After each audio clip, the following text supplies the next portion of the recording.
What up, y'all? This is Nate Hill coming at you with another video. GC Global Consilience. Boom. Gathering what we know to help someone else. Much love, much health, and much wealth to you all.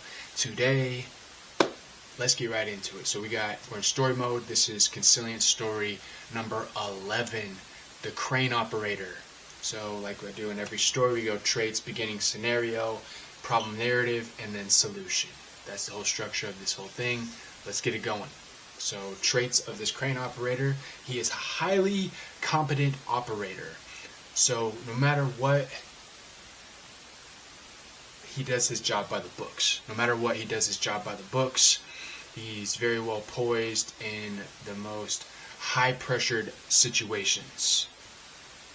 So there you go. Competent, by the book, and is very poised. Beginning scenario. So here we go. Project is behind schedule. So the project is behind schedule. It's inspection day. So the I-beams need placement. Pipes need to be moved to the 11th floor. And the electricians need all their materials moved from the west side, moved to the west side of the 11th floor. So from the east to the west. So there you go. What does he do? Okay.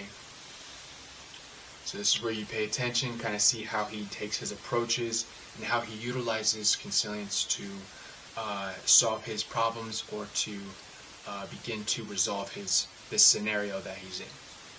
Okay. So here we go. So today is a busy day for this crane operator. It's inspection day. The project is behind, and the materials need to be moved. This crane operator is a competent operator with a lot of experience. Most of his success has been achieved because he is the guy who has always done it by the book.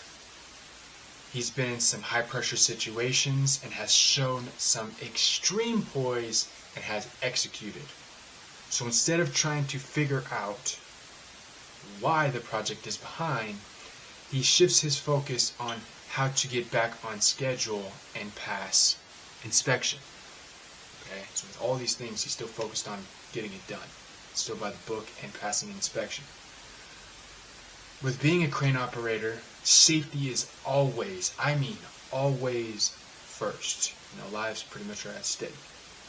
So he figures if the machine is functioning properly and passes inspection, he can continue on about his day. So this is where he prioritizes putting it first. He runs through the inspection top to bottom with the inspector very swiftly but carefully. It takes about 2 hours for the inspection to get done. Boom. Next on his list, so he's knocking them down. Next on his list, okay, are the I-beams. And there are about 6 I-beams that need to be placed and welded in some of the next levels of the building that can be built. So you have the top of the building and then the next level. So he's got to set the I-beams for the next level of the building so that way you can keep continuing building higher and higher. So communication is very important during these times of being behind schedule. So there's no excuses, just work. Okay? The apprentice and the operator tag team with the rigging and the radio. So you have the rigger, and then you have, he radios the operator, as well as on top of the building. So they have a 1, 2, 3 process, 1, 2, 3 step process. The beams are rigged and then taken and then set into place and then welded.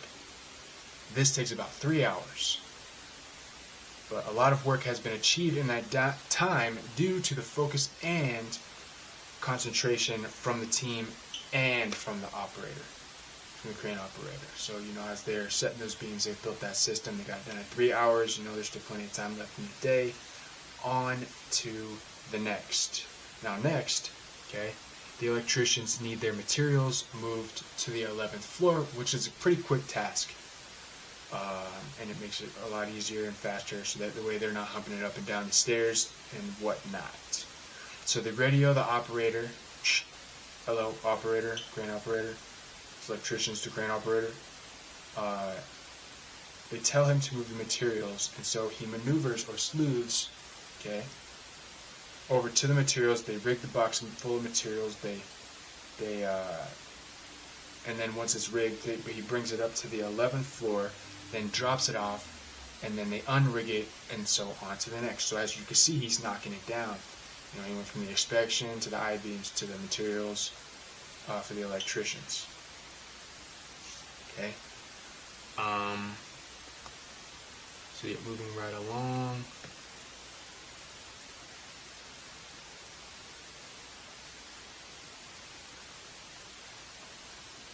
Okay, so next, the plumbing pipes. So next, the plumbing pipes. Come on, where are you at? The plumbing pipes need to be moved to the 11th floor. Same process. They radio the operator and let him know where the pipes are. So they maneuver over there. They rig the pipes, and then he takes them up to the 11th floor. Things seem to be going a little too smoothly.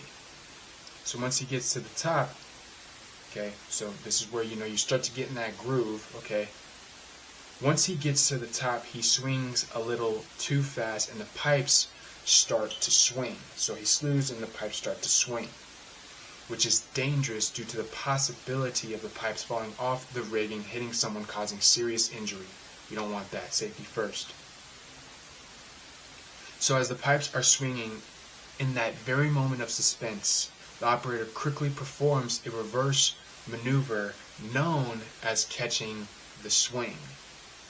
Okay? Which in turn stops the pipe from swinging and slowly comes back to a gradual hang.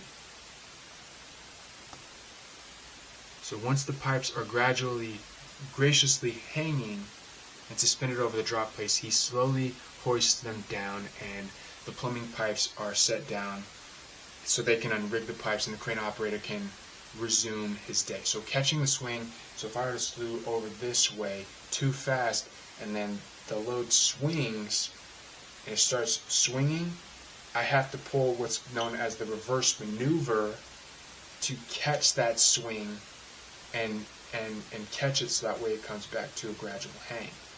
It's what operators call catching the swing. The construction manager, so yeah, after that, the construction manager calls in the radio and says, "Good job. I think that's it for today." The crane operator says, "Okay, quitting time. See you tomorrow." Safely shuts down the crane and leaves the job site with a big smile on his face. Boom. Imagine that. Okay. So that brings us to the solution. So what did the crane operator do? He evaluated the situation, focused on how to solve it, worked on it step by step with a focused purpose, and executed and got the job done. So there you have it. My name is Nate Hill, GC, Global Consilience, gathering what we know to help someone else. Consilience story number 11, crane operator. Much love, much health, and much wealth. Thank you for listening. Thank you for watching, and have a great day. Peace.